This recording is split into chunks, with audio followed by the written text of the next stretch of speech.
नमस्कार, मैं अभिषेक उपाध्याय। आप देख रहे हैं टॉप सीक्रेट। ये कहानी है कुर्मियों की ताकत की, कुर्मी वोट बैंक की ताकत।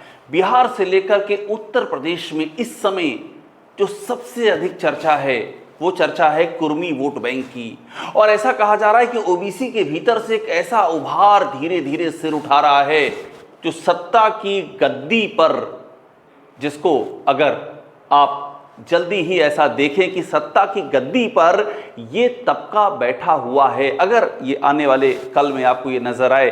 बिहार में ये है, बिहार में नीतीश कुमार मुख्यमंत्री हैं, लेकिन अगर ये दूसरे राज्यों में भी, यूपी जैसे राज्यों में भी अगर ऐसा होता हुआ आपको नजर आए तो आप हैरान मत होइएगा। कुर्मी समाज के भीतर से राजनीतिक नेतृत्व की एक पौध पनप रही है।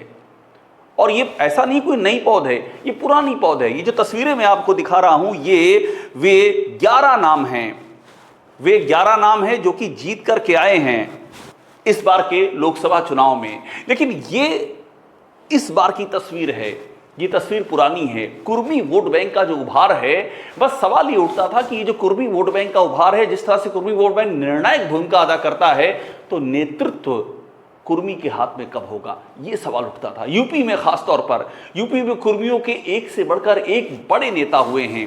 बेनी प्रसाद वर्मा का नाम किसको ध्यान में नहीं होगा। प्रदेश में अहम भूमिका निभाने के बाद केंद्र में मंत्री रहे, समाजवादी पार्टी के संस्थापक रहे।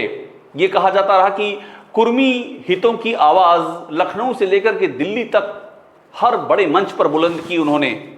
मगर बेनी प्रसाद वर्मा कोई एक नाम नहीं है। आप नाम गिनना शुरू कीजिए। राम पूजन पटेल को याद कीजिए, फूलपुर से 4 बार के सांसद, वीपी सिंह की सरकार में मंत्री। आप सोनीलाल पटेल को याद कीजिए, बीएसपी के संस्थापक रहे सोनीलाल पटेल।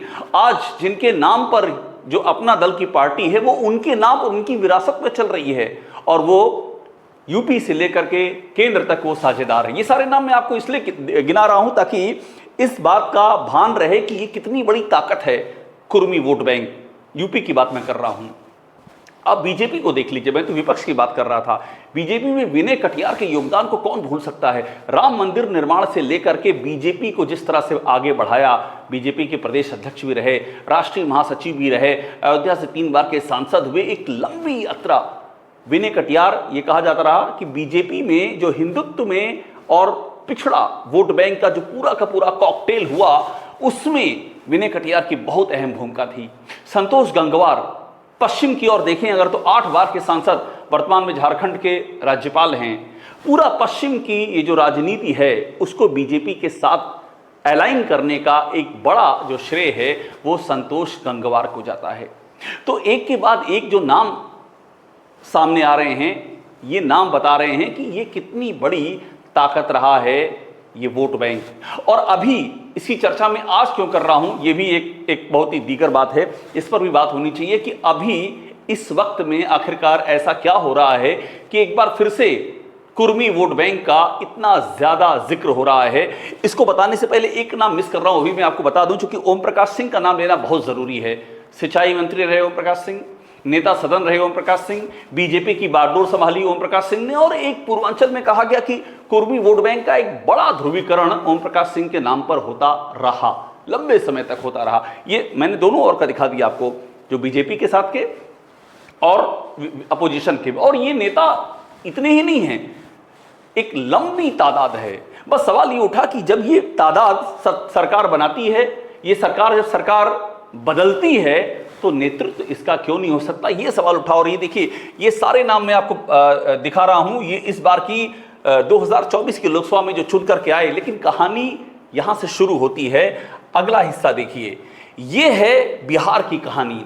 3% कुर्मी आबादी, कुर्मी की आबादी 3% से भी कम, फिर भी नीतीश 36% वालों के नेता।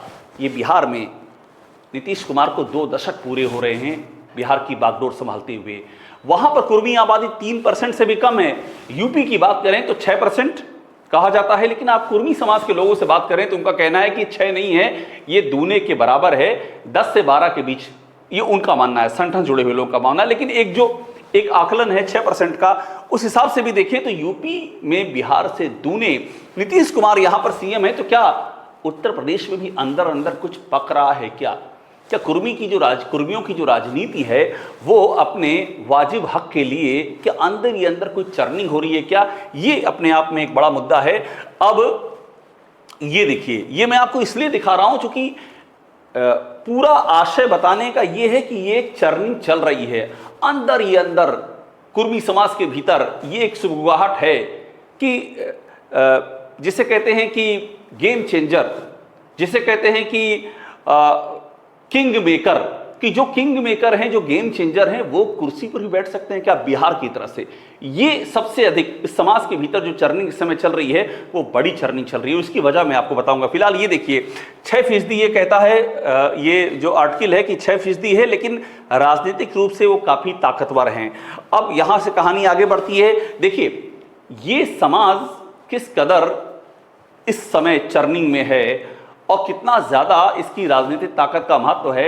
यूपी में 22 तारीख को एक सर्कुलर आता, आपको याद होगा, और उसमें इसी 22 सितंबर को, पिछला जो महीना था, उसमें कहा जाता है कि कोई भी जाति रैली नहीं होगी, कोई जाति प्रतीक चिन्हों की बात नहीं होगी, थानों में जात का जिक्र नहीं होगा। और ये तारीख ध्यान दीजिए, ये तारीख है 26 सितंबर।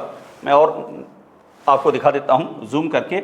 26 सितंबर की तारीख है और इस 26 तारीख को अखिल भारतीय कुर्मी क्षत्रिय महासभा इकाई के सदस्यों का स्वागत, और ये स्वागत अपना दल एस के सदस्य करते हैं। और इसमें डॉक्टर सोनीलाल पटेल और केंद्रीय मंत्री अनूप पटेल की तस्वीरें अंगवस्त्रम दे करके।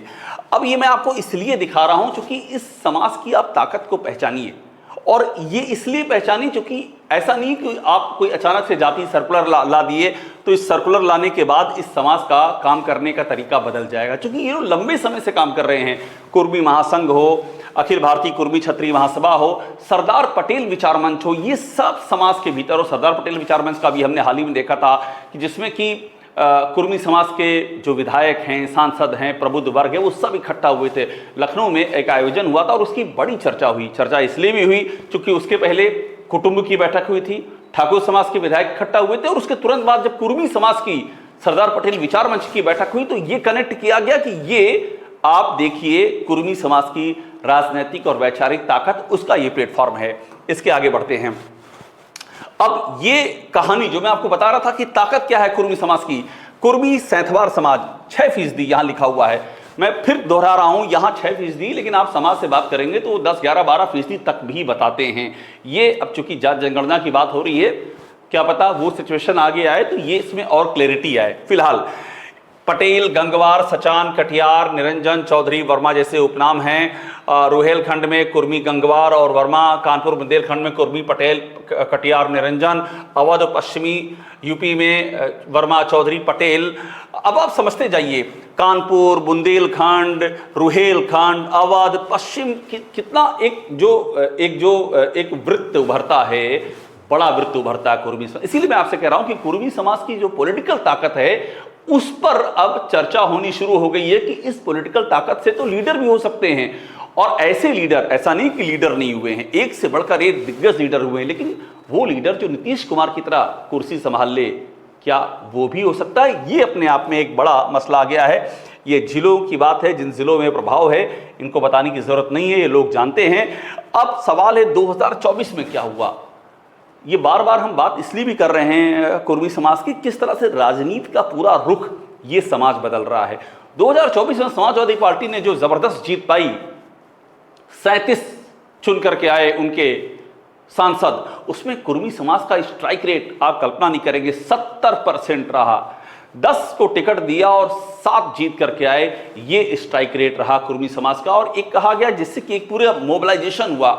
ये मोबिलाइजेशन पूरब से लेकर के अवध, रुहेलखंड, पश्चिम, हर तरफ चला गया और समाजवादी पार्टी को इसने बहुत फायदा पहुंचाया।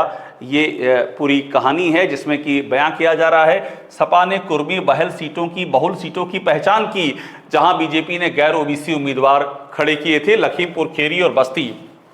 ये 2 एग्जाम्पल दिया जा रहा है। इन दोनों ही जगहों पर उम्मीदवार समाजवादी पार्टी के जीते हैं।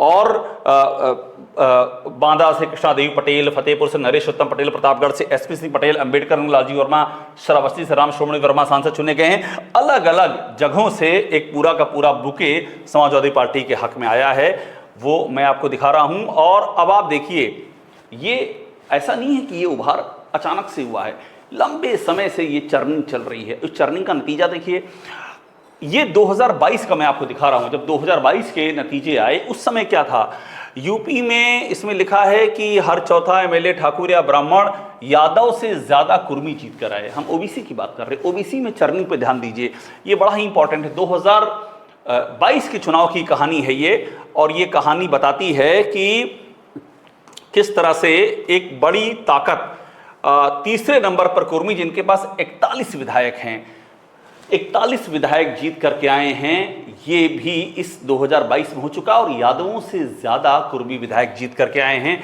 41 विधायक कुर्मी समाज करके जीत के आए, और उसका जो पूरा असर गया, वो असर ऐसा गया कि बीजेपी हो चाहे समाजवादी पार्टी हो, सबको ये लगा कि ये जो एस्पिरेशंस है इस समाज की, इसको हम अब इग्नोर नहीं कर सकते हैं, इसको हमको उनका ड्यू देना ही होगा। और ऐसे में अब जबकि 2027 सामने है, सवाल यही खड़ा हो रहा है कि ये जो पूरी कहानी हम देख रहे हैं, देखिए कुर्मी महाकुंभ की कहानी, ये भी दिखा देता हूं मैं। मुल्की पूर्व चुनाव से पहले अयोध्या में कुर्मी महाकुंभ हुआ, तकरीबन 10,000 कुर्मी मौजूद हुए, और इसकी ताकत देखिए, सब पार्टी के लीडर आ गए, कोई एक पार्टी नहीं, इसमें बीजेपी, सपा, कांग्रेस, लोकदल, ये सब के सब यहाँ पर आ गए, सब के सब यहाँ पर इकट्ठा हो गए। इस तरह से अपनी ताकत दिखाने के लिए सारे लोग इकट्ठा हो गए। और मैं आपको फिर से ये तस्वीर दिखा दे रहा हूँ, इस तस्वीर पे ध्यान देना। ये वाली बात ये जो तस्वीर है 2024 की तस्वीर, इसने देश की राजनीति को, सियासत को एक तरह से कहें एक बड़ा फर्क ला दिया, एक बड़ा बदलाव ला दिया। जिस तरह से बीजेपी की सीटें कम हो गई यूपी में, और उसके बाद केंद्र में बीजेपी बहुमत के आंकड़े से पीछे रह गई, तो ये लगा लोगों को कि एक बार फिर से वही जाति का उभार, जिसको कि बीजेपी ने हिंदुत्व के अम्ब्रेला से, छाते से ढक दिया था, वो उभार फिर से आगे बढ़ रहा है, फिर से कुलाचे मार रहा है। और उसमें जो कुर्मी वोट बैंक की जो चर्निंग है, वो अपने आप में बहुत ज़्यादा महत्वपूर्ण है।